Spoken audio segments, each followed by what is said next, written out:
യേശു പറയുകയാണ്, സ്തോത്രം, എല്ലാവരും പുറത്താക്കി. യേശു എല്ലാവരും പുറത്താക്കിയിട്ട് അപ്പനെയും അമ്മയും മാത്രം കൂട്ടി, ശിഷ്യന്മാരെ മാത്രം കൂട്ടി ആ കുട്ടിയുടെ അടുക്കൽ ചെന്ന് വീടിന്റെ ഡോർ അങ്ങോട്ട് അടച്ചു. ഇന്ന് പകൽക്ക് രാത്രിക്കാലം ഞാനൊരു കാര്യം പറയാം, അവിശ്വസിക്കുന്നവനെല്ലാം നീ പുറത്താക്കണം. നിന്റെ അവിശ്വാസത്തെ എല്ലാം നീ പുറത്താക്കണം. നിന്നെ സ്തോത്രം പരിഹസിക്കുന്നവരെല്ലാം നീ പുറത്താക്കണം. ഇന്ന് രാത്രി വിശ്വസിക്കുന്നവരുടെ കൂടെ മാത്രം നീ കൂടാൻ തയ്യാറാകുക.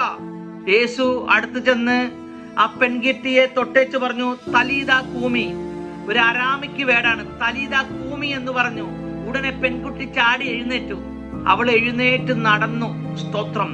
അവൾ മരിച്ച വ്യക്തിയായിരുന്നു, പക്ഷെ യേശു തൊട്ടപ്പോൾ എഴുന്നേറ്റു. അങ്ങനാണെങ്കിൽ ഇന്ന് രാത്രി ഞാൻ നിങ്ങളെ നോക്കി പ്രവചിച്ചുകൊണ്ട് പറയുന്നു, തലീദ കൂമി, എഴുന്നേൽക്ക. ദൈവാത്മാവ് ചിലരെ എഴുന്നേൽപ്പിക്കാൻ പോകുകയാ. നിന്റെ തലമുറകളെ, നിന്റെ തകർന്ന ബിസിനസ്സിനെ, നിന്റെ എഡ്യൂക്കേഷനെ, നിന്റെ പ്രവചന